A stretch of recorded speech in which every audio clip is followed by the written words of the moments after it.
Hola, bienvenidos al Arte de Sentirte Bien. Soy la psicoterapeuta Gestal Ivonne Bravo. Hoy hablaremos acerca de la psicopatología desde la Gestal, que es causas generales y funcionalidad. Permíteme acompañarte en este proceso de retroalimentación y evolución, un camino al encuentro consigo mismos.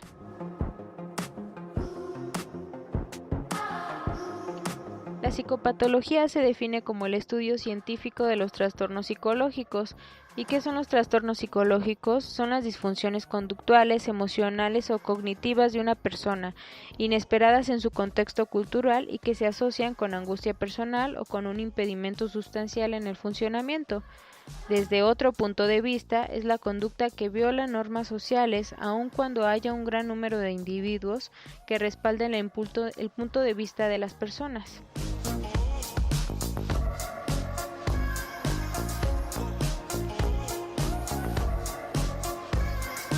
La psicopatología además investiga sobre las causas y el tratamiento de los trastornos psicológicos para diagnosticar, evaluar y tratar dichos trastornos. Se considera que la persona con un problema psicológico padece el equivalente a una enfermedad física que se explica y define en términos de causa y efecto, y sobre todo, dicho problema se entiende como un conjunto de factores que inciden en la dinámica psicológica de la persona, es decir, casi son inevitables. Las personas que tienen este tipo de enfermedades no logran o no pueden controlarlo.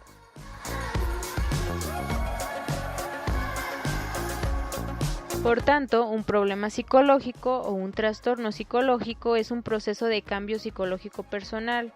Desde el entendimiento de la Gestalt, consideramos los problemas psicológicos como una forma de percepción parcial, una falla en la atención. El ciclo del contacto se está interrumpiendo, así se ve. Los Gestalt consideramos a estas situaciones como una manifestación de neurosis, que es un trastorno psicológico no psicótico, con intensidades y magnitud de grados diferentes que marcan la gravedad, mayor en los trastornos psicóticos, en los que también hemos de considerar desequilibrios tempranos en el desarrollo evolutivo o de crecimiento. Para un trastorno psicótico, usualmente la causa o el origen surge desde la infancia, entonces como que se le van invirtiendo años de no sanar esa herida hasta que pues llega un punto en el que nuestro cerebro ya no lo soporta y pues se desestructura, se fractura emocionalmente. Según Fritz Perls, el estado de salud se caracteriza por un proceso de constante homeostasis interna del organismo, considerado como un todo, en el que el cuerpo es el aspecto visible de la personalidad y la mente una serie de funciones, tales como la atención, que facilitan la relación sujeto-objeto-ambiente, y de ajuste externo a las condiciones fluctuantes del medio físico y social. Esto ocurre a lo largo del ciclo de la experiencia o de satisfacción de las necesidades o de autorregulación del organismo. Cuando se interrumpe el ciclo de la experiencia, se acumulan experiencias inconclusas. La interrupción se produce por las resistencias, bloqueos o defensas psicológicos. Tengo un podcast donde hablo acerca de las resistencias. Si no saben lo que son, los invito a que pasen a escuchar el podcast para que este tema les quede más claro y sepan que es una resistencia y sepan de lo que estoy hablando y puedan entenderlo un poco mejor. También para Perls, el origen de la neurosis es el mecanismo de proyección, porque estoy tan hacia afuera, me la paso poniendo en los demás todo lo que es mío, que comienzo a perder contacto conmigo misma, conmigo mismo, que me comienzo a neurotizar. Mi cuerpo, en su necesidad de encontrar homeostasis, que es equilibrio, se empieza a enfermar. La enfermedad es una forma de equilibrar. Parafraseando al filósofo y analista Michel, el cuerpo está moldeado por una gran variedad de regímenes distintos entre sí. Es desgastado por los ritmos del trabajo, el reposo y las vacaciones. Es envenenado por la comida o los valores. A través de la ingestión de hábitos o leyes morales, genera resistencias, o lo que es igual, interesa conocer cómo es el universo de valores en el que estuvo. El contexto de la persona es muy importante porque eso nos habla de qué tanto esto le aportó a que desarrollara esta solución que en forma de enfermedad. Todas las personas fabricamos síntomas que tienen su función, de tal modo que cuando ésta se cumple, el síntoma desaparece. Es importante observar para qué sirve el síntoma y no precipitarse en suprimirlo. Por ejemplo, cuando hay personas que cuando se enojan mucho, les dan dolores como de gastritis o les duele la cabeza, ese es el síntoma, no el origen. Si analizamos el síntoma, podemos llegar hasta el origen. Entonces, si analizamos el síntoma del dolor de cabeza o del dolor gástrico, podremos llegar a que tiene una necesidad de expresión de enojo, de emociones, ¿no? Que en este caso, en el ejemplo, sería expresión de enojo. Enojo contenido que necesita ser sacado, se necesita ser expresado. En términos de psicoterapia gestal, el síntoma empieza siempre como un ajuste creador, es decir, que el síntoma nos está mandando mensajes y nos ayuda a equilibrar nuestro cuerpo, nuestra estructura yoica, nuestro cuerpo físico, emocional, mental, todo nuestro cuerpo en general nos ayuda a ajustarlo, a equilibrarlo para que no se fragmente precisamente, para que no se desestructure, y aún en la fragmentación es una solución. Es la respuesta más apropiada que la persona puede hacer con sus capacidades en un momento dado y en unas circunstancias concretas. Que sea una respuesta creativa no significa que sea la mejor, pero sí al menos será la más adecuada y posible en ese momento dado. O sea, es una solución que nuestro cuerpo y todo nuestro entorno encontró para que nosotros no nos quebremos totalmente, dependiendo de los recursos y todo lo que tienes a la mano. El problema surge cuando esa respuesta adaptativa, creadora, queda fijada y adherida como modus operandi del individuo y se convierte en una forma de reaccionar conservadora, única y no adaptativa.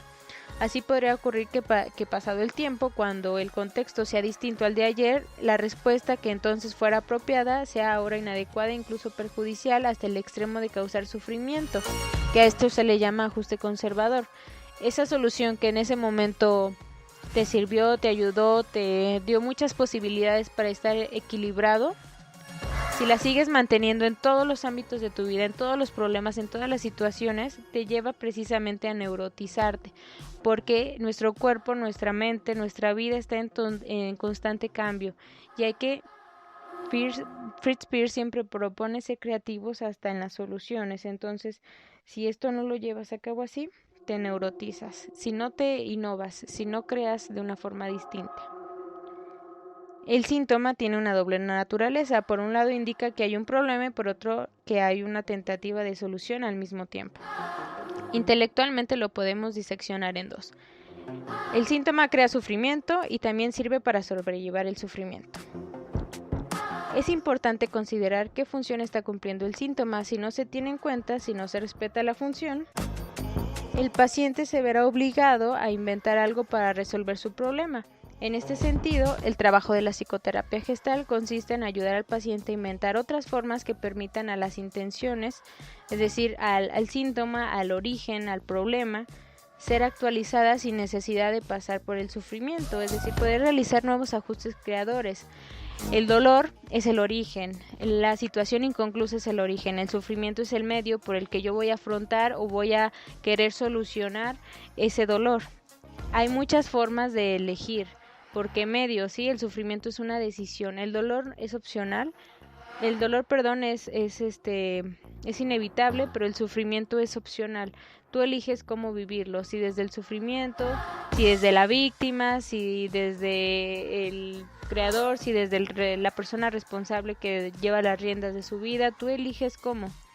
Entonces, el sufrimiento, para no caer en este sufrimiento, precisamente de eso se trata la terapia. Aparte del tratamiento es mostrarte formas diferentes de afrontar esa situación, de resolver esa situación, sin la necesidad de dañarte, porque el dañarte hacia ti mismo, que eso es lo que sería el sufrimiento, estamos hablando de una resistencia que se llama retroflexión, que esa es me hago a mí lo que me gustaría hacerte a ti, que también le explico en el podcast que ya les había mencionado, para que vean los invito a que pasen a verlo otra vez, para que vean todas los tipos de resistencias que tenemos y de qué forma actúan. Y entonces aquí, cuando estamos neurotizados, se ven muy reflejadas, se utilizan desde una parte disfuncional.